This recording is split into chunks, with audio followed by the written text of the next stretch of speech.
मौत का सन्नाटा 60 साल। 60 सालों से उस मीनार की आंखों में रोशनी नहीं चमकी थी। वह एक अंधा दैत्य था जो समंदर की लहरों के बीच खामोश खड़ा था। मेरा नाम विहान है और मेरे साथ था राघव। हम दोनों का काम था उन ढांचों का मुआयना करना जिन्हें दुनिया भूल चुकी थी। जब हमारी नाव उस टापू के करीब पहुंची तो मल्लाह ने चप्पू रोक दिया। उसकी आंखें फटी हुई थी। साहब, उसने फुसफुसाते हुए कहा, यहां परिंदे भी रास्ता बदल लेते हैं। अब लौट जाइए। जो रोशनी 60 साल पहले बुझ गई थी उसे अंधेरे में ही रहने दीजिए। राघव ने एक फीकी हंसी हंसी। अंधेरा सिर्फ लाइट के स्विच ऑफ होने का नाम है चाचा, डरिए मत। हम टापू पर उतरे। पैर रखते ही महसूस हुआ कि यहां की मिट्टी ठंडी नहीं बल्कि मरी हुई थी। लोहे का भारी दरवाजा खोलने के लिए हमें अपनी पूरी ताकत लगानी पड़ी। जैसे ही वह खुला, एक लंबी खामोश गूंज अंदर की हवा में बंद कमरों की सदांत नहीं थी। वहां गंध थी, पुराने खून और जले हुए मांस की। वह जो दिखाई नहीं देता। रात के 9 बज रहे थे। बाहर तूफान अंगधाइयां ले रहा था। हम दूसरे तल पर अपना कैंप जमा चुके थे। विहान! राघव की आवाज अचानक गंभीर हो गई। वो अपनी टॉर्च की रोशनी सीढ़ियों पर डाल रहा था। तूने कुछ सुना? मैंने सांस रोकी। टप टप टप, जैसे कोई गीले पैरों से ऊपर की सीढ़ियों पर चल रहा हो। लेकिन आवाज नीचे से ऊपर नहीं बल्कि ऊपर से नीचे आ रही थी। चूहे होंगे, मैंने कहा, पर मेरा गला सूख रहा था। चूहे जूते नहीं पहनते विहान, राघव ने फुसफुसा कर कहा। तभी धड़ाम, ऊपर के लालटेन रूम का दरवाजा इतनी जोर से खुला कि पूरी मीनार कांप उठी। और फिर वह हुआ जो नामुमकिन था। नीचे से ऊपर तक फैली घुमावदार सीढ़ियों के बीचों बीच एक नीली रोशनी चमकी, धीमी, थरथराती हुई, और फिर वह पूरी मीनार में फैल गई। 60 साल से बंद पड़ा लाइट हाउस अचानक जिंदा हो गया था। हम पागलों की तरह सीढ़ियां चढ़ने लगे। दिल की धड़कनें कानों में हदोद्दी की तरह बज रही थी। जैसे ही हम आखिरी मंजिल पर पहुंचे, वहां का मंजर देखकर मेरे हाथ से टॉर्च गिर गई। विशालकाय कांच के पीछे वह दिया जल रहा था, लेकिन उसमें तेल नहीं था। उसमें से नीली लपटें निकल रही थीं जो इंसानी रूहों की तरह छटपटा रही थीं।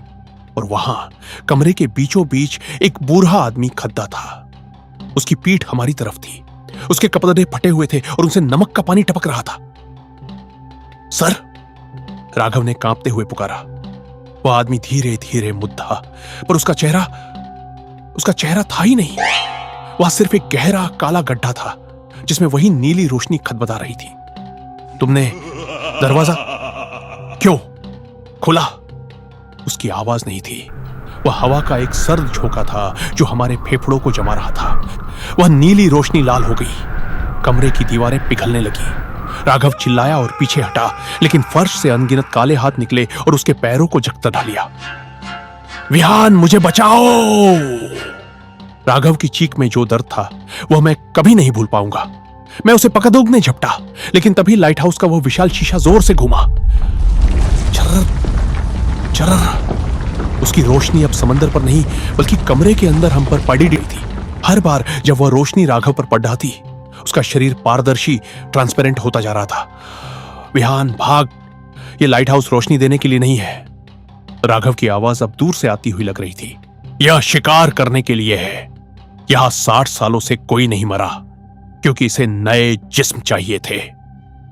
तभी उस बिना चेहरे वाले आदमी ने अपना हाथ उठाया।